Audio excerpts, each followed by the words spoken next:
if you're just now receiving my letter, and then next thing you know, this guy's talking about Taylor Swift being his ex-girlfriend, and you're going, okay, he is crazy. That's why they think he's crazy. What I'll tell you is that that Taylor Swift's great for psychological warfare purposes, isn't she? We are super powerful clones. We are like the gods.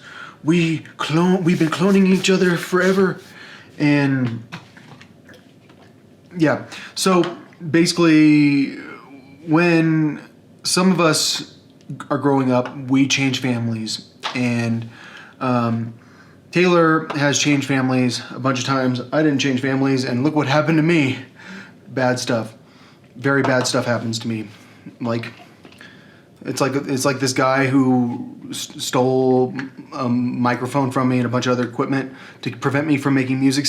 He said, your people made you look super guilty. And the reality is, I'm pretty sure that my dad's trucking company made me look super guilty my entire life. So, the thing about Taylor is that I think that Taylor knows whether or not we're going to be together more than I do. The probability is probably about 10%, I would think, because like if you've ever watched Gossip Girl, there's a girl named Serena. Taylor was a very good tennis player back in the day. Taylor is a serious athlete always. Like, she used to, like, when I say she can beat up men, I'm serious. Like, she was very physically fit, and she was a really good soccer player, and she used to play with the boys, and she was like faster than all of them except for me. I was a very dominant man, because I'm such a good athlete.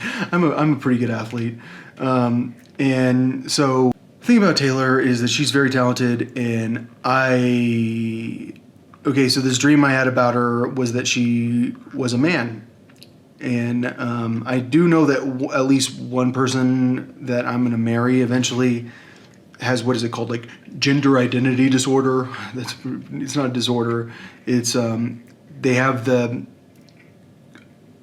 desire to be a man, or they have like this tendency towards being a man.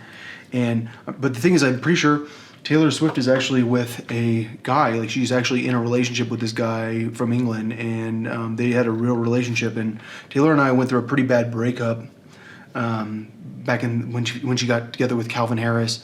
And after that, it was like we were done with each other forever. And then I kind of came back.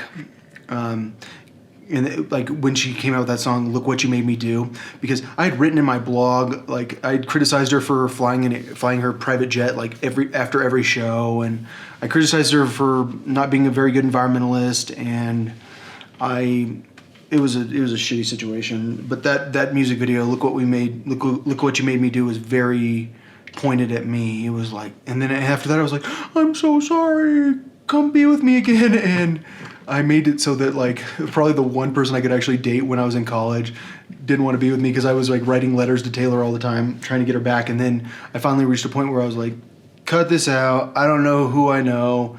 I don't want to wait for, I don't know who I like.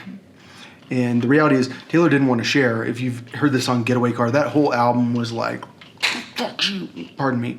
But it was like, that album was whooping my ass.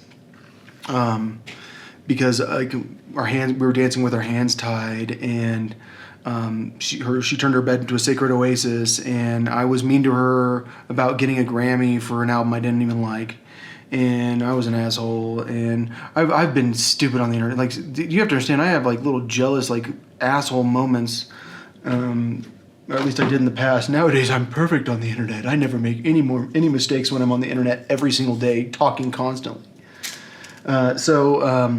Yeah, that relationship was not very good. So Gossip Girl, I'm sure you're going, okay, so you're saying Gossip Girl is about you're that guy. I think at the beginning, the first season probably was someone that knows us, but you never really know. That was like back in the day. I used to think Taylor Momsen was my sister, and they switched her out. But man, she really did look like her.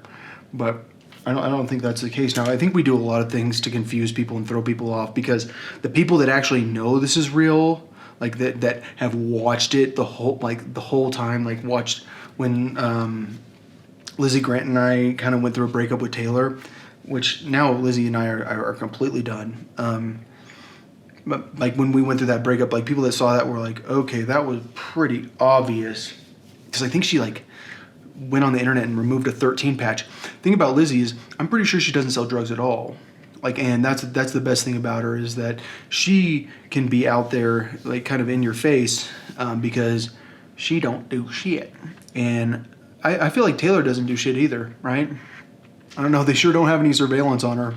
Yeah, the moment I start liking someone and I'm like, this is who I'm gonna like, then it's like surveillance. So like Miley Cyrus got so much surveillance on her when I was in this like year-long relationship with her. I'm sorry, my nose itches so bad. It's like my beard's in my nose. So I don't know. The whole point of this whole thing is that we are like gods. This is very psychological warfare, like, right? That we're very special clones that are all the folk tales are based on. Because is Jesus a folk tale? Yeah, the story of Jesus is a folk tale. It's folklore. He was doing magic. The story of Merlin is a folk tale. The story of Ragnar Lothbrok is a folk tale. We like, I mean, even George Monk is kind of, like he's a folk hero. If you read about that guy, like all the battles he fought, he was a folk hero. I mean, I have pretty good hand-eye coordination, and I feel like I'd be very good at sword fighting if I was trained as a sword fighter. But man, I mean, how could I not die at some point after all those battles? I don't really know. I'm sure you guys are wondering where I got the painting of George Monk from.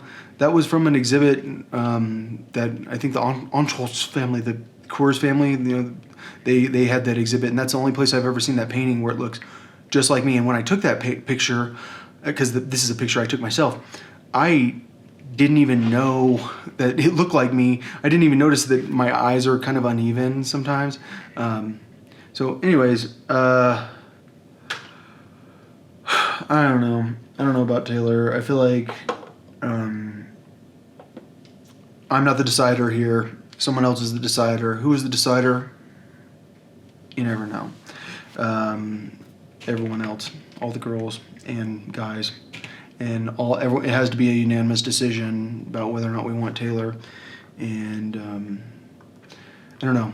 I feel like